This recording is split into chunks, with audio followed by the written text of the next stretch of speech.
Okay, I'm back again. It's me, Errol Lawson, on my blog, and today I'm with Karl George. Now, Karl George is a governance specialist, if you like. He's the founder director of KISS, KGISS, his governance firm. And today we're at the Association of Young Governance Leaders, the Association of Young Governance Leaders event here in Birmingham. And I'm speaking to Karl specifically tonight about leadership. So let's say hi to Karl. Hi Karl, how you doing? Hi Errol, how you doing? I'm good. Listen Karl, we know that you are Karl George MBE and you've done some great things in the community of Birmingham, around the UK, and I'm sure even around the world. There's a lot of young people that tune into this blog, and we're always talking about leadership. Now, the guys that will hear this are guys that are, they're world changers. They've got great potential, great ability, wanting to get on in life and make a difference in their community and in the generation. But I want to ask you today, what are the key leadership principles that you think they need to adopt or bear in mind on their journey to the top? Okay, Errol. I think what I'll give you today is probably three key principles. Okay. The first one is, how can you lead others until you've mastered leading yourself? So before you can even think about leading, you've got to have personal discipline about your way, your leadership style, and some of the disciplines about some of the things that you do. And I'll make it really practical. How do you set goals and achieve goals? Your time management, your health, your personal discipline about your finances.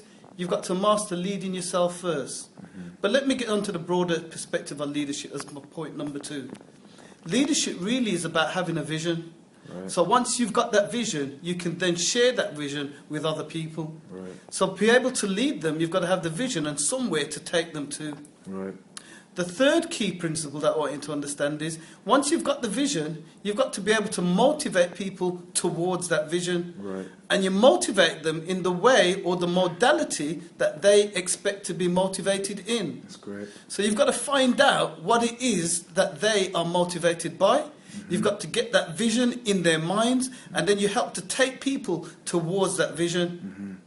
I'm going to give you a bonus because I like you, mate. Because I only said three. That's great. I think the last thing that you really need to do is have passion. As you see, as I'm just speaking about leadership, I'm starting to get passionate right now. Yeah. And a leader has that passion. And so long as you've got passion when you're talking to the people who are following you, they will normally come with you. You'll have integrity of what you're doing, you'll have competence with what you're doing, but you really need to have passion. That is awesome, Karl. That's awesome. I know you said three things, and I know you gave us a bonus, but I'm going to ask you, Karl, one more thing, one more key thing that you perhaps say to a young leader watching this right now. Just one more final thought you leave with them.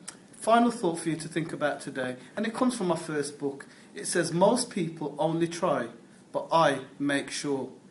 What I say to you is, don't try, make sure. We sometimes say we use a sledgehammer to crack a walnut. And what we mean by that is that we make sure by doing everything, whatever it takes, to decide and to achieve the things we want to achieve. So my final statement for you today is, most people only try, I make sure. You make sure also. Thank you, Karl. That's great. Thank you for your time today. We hope to see you again. Cheers, man.